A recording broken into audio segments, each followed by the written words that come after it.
Welcome to Your Strata Property, the podcast for property owners looking for reliable, accurate, and bite-sized information from an experienced and authoritative source.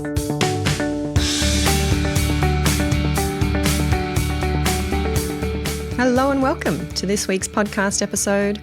I'm your host, Amanda Farmer, and my guest this week is Sam Hogg. Sam is the founder and director of PASG Projects.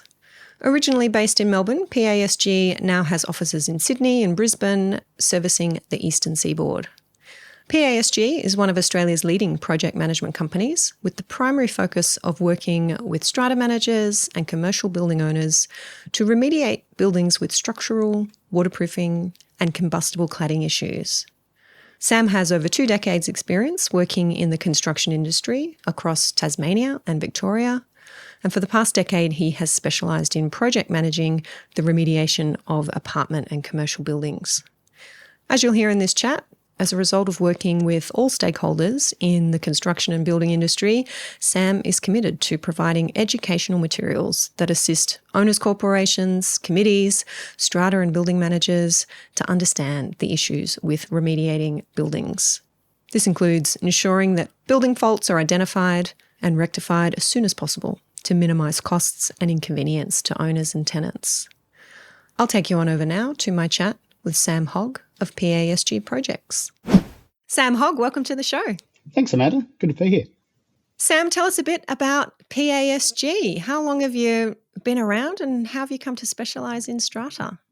So, Amanda, we've been operating for a bit over 2.5 years now. We're operating 17 employees. We're operating in Victoria as head office, Sydney and Brisbane. So we're spread across the eastern seaboard. I suppose how I was interested in strata was I was asked to go and have a look at a building and do a high-end upgrade of a lobby and corridors. And what I found really interesting about the project was it was different from all the other project management projects that we were doing at the time, which was working for developers or things like that, people who had a good knowledge of the construction industry. What I liked about dealing with committees was taking them through the process and communicating the process to them so they could completely understand from start to finish what the process was going to be. They had updates all the time so they could feel at ease. At the same time, it was really the start of the combustible cladding era, if you like, and particularly in Victoria that was ramping up. And so a building got a building order from City of Melbourne Council, and we had to sort of navigate our way through that. And remembering I was right at the start, we were going, all right, what do we do? And so we worked out the process, remediated the building quickly, and then got the building order removed. And then, of course, Cladding Safety Victoria started up and we had the fires at La Crosse, and that had happened earlier, but Neo 200 in Spencer Street, and had to remediate those buildings, and including the burnt apartments, and work out a way through that. And so suddenly I sort of became really interested in strata for that very reason. And I know this hands-on approach, communicating with committees, walking them through the process is a big part of what PASG does, and we can get into that. But if we take a step back and really have a look more broadly at what a project manager does when we're talking about work on a strata building, can you explain that one for our listeners? Yeah, so project manager really comes in at, well, ideally right at the start when there's an issue.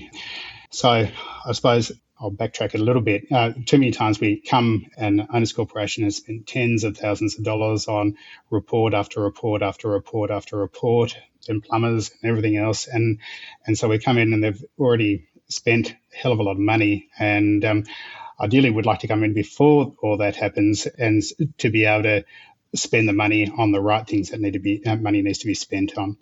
But ideally we'll come in pre-project consultation, find out from the committees what their issues are, get a really good understanding. We call it a reverse brief to really understand what's going on.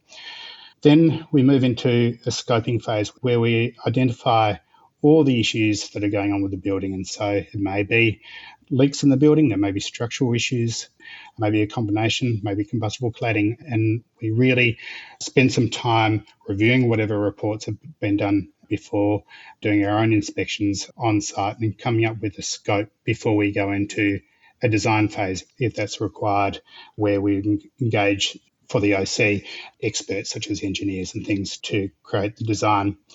What's really important is the tendering phase. So we conduct an 8-week tender process from start to finish on almost all projects. It doesn't matter whether it's a $100,000 project or a $10 million project.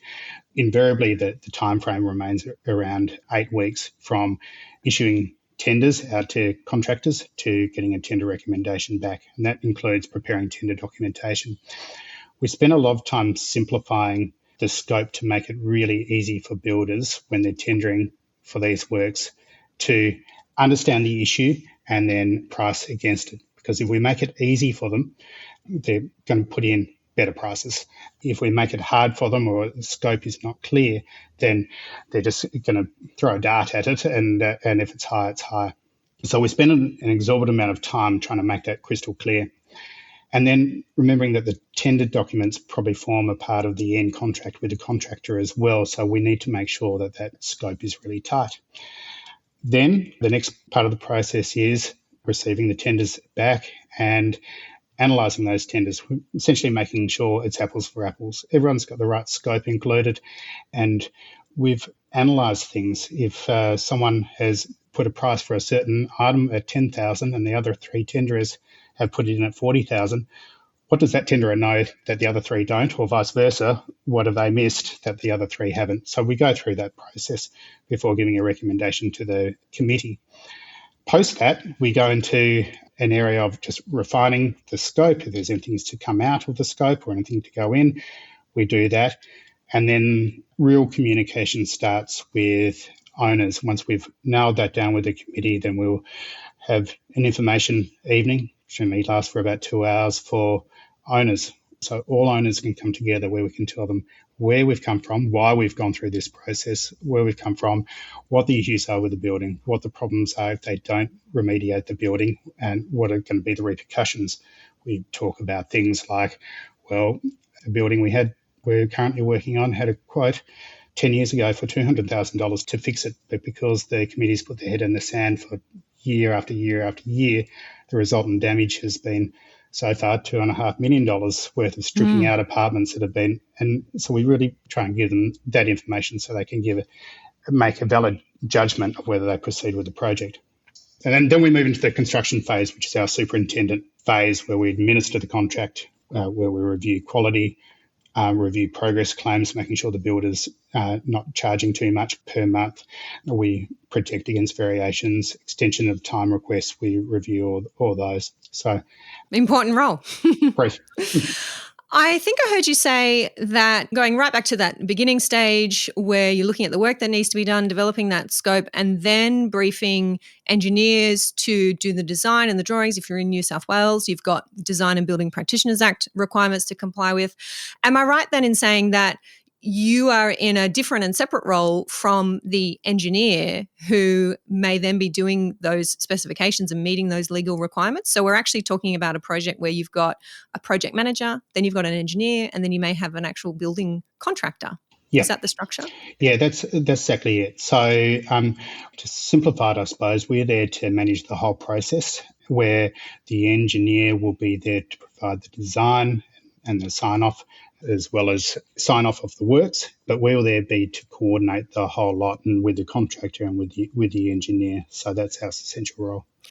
Because my experience is with Strata managers and being a Strata committee member myself and going through a multi-million-dollar project, it's often the case that there will just be an engineer who then does that scope, that spec, heads up the tender process, is the superintendent, is the one signing off on the payment claims. There is the contractor, but there is no separate project manager. Give me your thoughts on that setup. What's wrong with that? I don't think there's anything wrong with that setup. Where we find we add the most value, and this isn't against engineers, but we focus on the communication aspect. And you mentioned it before. Communication for us has become extraordinarily important. We find our clients find it extraordinarily important, even down to the fact that there's a report issued every 2 weeks, non-negotiable report that goes out that says current status, what we've done over the last 2 weeks, what we're doing over the next 2 weeks, what the risks to the project are, and what we're doing to mitigate those risks. That is what we find is incredibly useful to our clients. On top of that, we work out a communications plan with the client up front. Is it weekly meetings that they want? Is it just the reports? What form does that look like that is going to best suit that particular OC? And I think that's what's really important is guiding the OC, giving them the information that they need, and so they can be assured that the project's on track, the liability is removed from them. Plus, I think we work with a number of contractors, and I'm not saying engineers don't either, but tenderer selection is extremely important. And to make sure you've got the sort of Goldilocks of the tender list is really important. So they need to be not too big, not too small, have an understanding of the scope. For example, if it was a straight cladding job, we probably wouldn't put the same contractors on if it was a cladding and a defects because they have different skills. And it's picking those and picking the right crews within that. So we might be saying, well, tender A, if you're going to tender, would like John as a project manager and Jill as the site manager, because we know them, we've worked with them before, we know how well they work on site. Can you confirm that if you're going to tender for this, that these will be the project team involved? So we go into a lot of that detail because it makes the job go smoothly. And when it comes to paying for your services, I know with a lot of engineers, they take a cut of the total contract price. That is, we've discussed it here on the podcast before. I've heard from owners.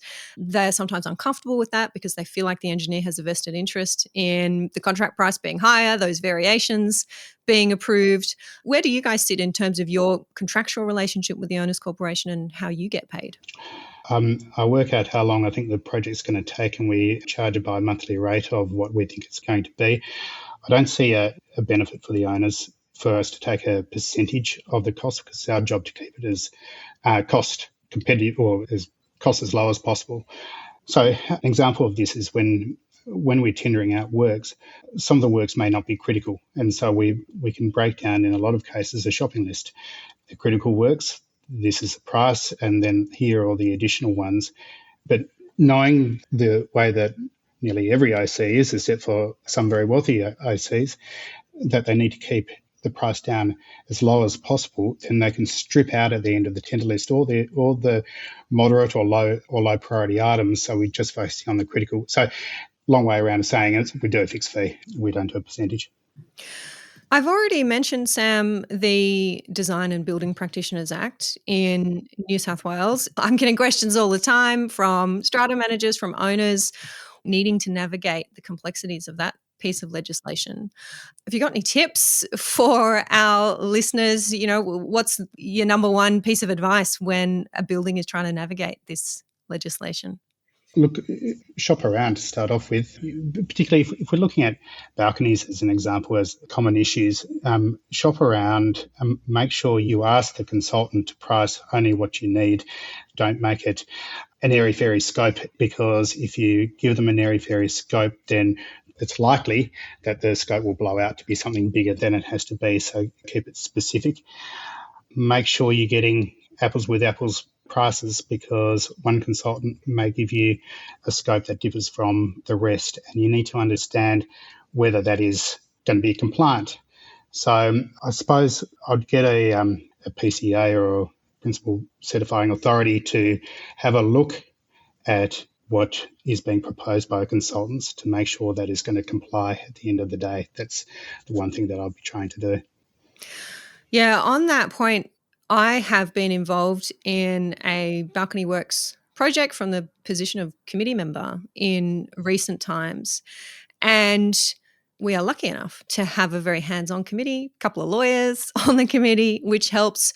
But we've had a couple of doozies come up with this project, including where works were just about to start. And the contractor got very nervous about the question of whether council approval was required or not, because there were some changes to balustrades. And the committee, with the benefit of some outside legal advice, was able to get a town planner engaged pretty quickly, give some written advice that council approval was not required, and then hand that advice over to the contractor. And with that, they were confident to proceed. I can see those quirks of the legislation, these compliance issues, as you say, really putting committees off track, putting them to extra expense, maybe in a situation without a project manager or without legal expertise handy, a committee would delay a project for some months going off to get a council approval that they may never need to get. Absolutely. Absolutely. And I think the problem with it is you said it, it's putting a lot of extra costs on these projects and extra consultants when they may not be required and things like that. And I suppose from that angle, from a practical point of view, what we know in general is if a few balconies are shot, let's just say we're talking about balconies and the membranes are ruined or have failed, then all of them have failed invariably. And so if you can package up a whole lot, what you're going to get is a lot more bang for your buck on a per balcony basis. So that'll be my advice when OCs are looking at it. And if they've got one or two, we'll do an inspection on the others and make sure they're okay. Because, if you're going to do one or two, it's going to be a lot more expensive. The other place where I see, I'm going to say engineers letting buildings down is when it comes to variations. And an example that I have seen recently is where a large piece of glass had to be replaced in a window that looked out onto a balcony. This had to be done in 4 different units on an upper level of the building. And the contractor knew about this when they quoted. They had this specification. And when it came time for the glass to be ordered and to be delivered to the property, they said, oh, well, we can't fit this glass in the lift, so we're going to have to get a crane and we're going to have to crane it over the balcony. Guess what? Variation, that's an additional cost.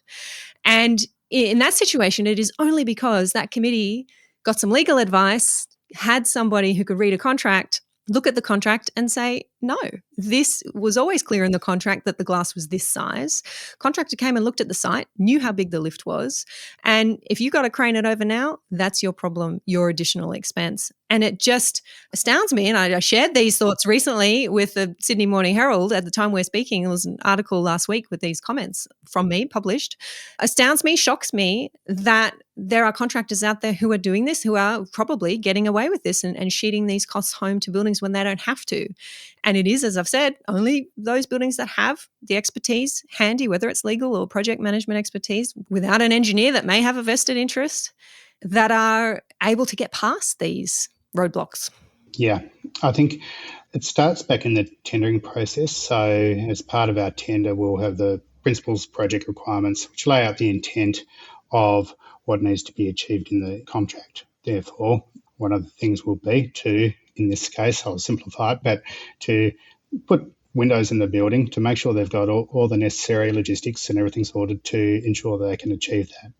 And as that forms part of the contract document, that is something that's important. More importantly, however, is the contract that is prepared and signed by the owners corporation with the contractor to ensure that there's only 2 ways that a contractor can claim for a variation. Those 2 ways are change of scope, which is logical. Someone's putting a pergola down or something, whatever it is. But the other one is latent conditions, and that's things that could not have been reasonably foreseen at the time of tender. Now, I'll talk about how we try and remove latent conditions from an issue in a tick, but in this case, this wasn't a latent condition. The fact that the contractor had assumedly had a site walkthrough during the tender process. They knew what the access requirements are. They were shown where the loading dock was or whatever it is. They were shown the lifts. And so they should have known about this. And I come back to the Cladding Safety Victoria jobs in cladding, and particularly when that was starting, I don't know how many years ago now, 4 years ago or something. And we were going through the role of the superintendent as we're doing this, and it became very, very clear that contractors, if they've done the site walkthrough, they understand the issues. If they were given access to a certain area, but then chose not to do it, an example that comes to mind was we're doing a tender site walkthrough and they were given access to every single apartment and access to the roof. They came back and claimed that they didn't know about this tiny little piece of cladding that wasn't in any of the CSV reporting at the time. And we'll say to them, no, but you provided access. You chose not to take that access, so therefore no variation. So it's really important that the contract is the right contract. It prevents the contractor coming back for variations that aren't latent conditions or scope change. Now, some of our projects, talking about latent conditions and how we deal with that, some of our projects are outer suburban, timber-framed buildings where there's water ingress throughout the whole building, and we need to make some allowances for timber rot in the frame. And so we know that they're probably latent conditions because it's impractical to be able to remove every piece of cladding on that building to open it up to just a frame to say, well, this is exactly how much timber frame rot there is. So we make an allowance by doing destructive investigation over the building, creating little holes that we cover back up again, and go around the building where we see that there are issues, so we can say, okay, let's make an allowance for X amount. Let's just say the south side, 20% of the south side, the framing's got to be redone on that. And then we have a lineal metre rate that we apply against that, so we keep the contractor accountable. So that's how we deal with those types of issues. And I can see there's a key communication piece in that, explaining to owners why that's the case, why we have to make allowances and we can't have fixed or known sums, and why there might be variations, sometimes large, in a project that's increasing costs. There's really no other way to do it. It's often hard, and I think committee members, strata managers even, don't necessarily have the skills to be able to explain that. Well, rather than treat it as a variation, we try and keep it as a provisional sum until they are able to open those out, and then to draw down on the provisional sum as needed by measuring those lineal metres that are actually being done, but trying to keep it on the conservative. So the provisional sum forms a part of the contract sum, and so put it this way, we've never gone over the provisional sum because we try and keep it realistic but slightly conservative. Yeah, so that's your point about there are ways to draw these contracts so that they have the least number of surprises. Yep, absolutely. Yep. I like it. All right, Sam. Well, you are a font of knowledge and we could keep going for another half hour, I'm sure, but we do need to wrap up. So let me know if there's anything else that you want to add, and certainly where our listeners should go to find out more and connect with you and PASG. Yeah, I suppose one thing to add is whoever you use, just get someone to, a project manager or engineer or whoever it may be, come in and talk to the committee before you engage, because it's really good to have committees having face-to-face, or particularly the committee chair, or at least somebody have a face-to-face to give the brief, because you're going to get a better outcome at the end of the day. The fee proposal that the consultant, engineer or PSG or whoever, or another PM gives is going to be a better formulated fee proposal, better understand your requirements. Sometimes we find strata managers doing the right things but may miss something, and then we miss something. And so if the consultant can have a meeting just to go through, have we captured everything you want? Yes, we have. Well, then we're going to give a better outcome. So I think that's important. And of course, we're very happy to talk to anyone. We're talking to OC committees most nights of the week, just talking through the process, and there's no obligation or anything from our end. So anyone's more than happy to reach out to us, and we're happy to chat to committees about what process there are and things like that. But yeah, people can get hold of us by pasg.com.au, Amanda, or I'm just Sam at pasg.com.au. So just reach out, and thanks very much. Excellent. We'll make sure those links are in the show notes for this episode. Thanks for taking the time, Sam, and I'll send you out to the rest of your week in Strata. Have a good one. Thank you. Thanks very much, Amanda. Cheers.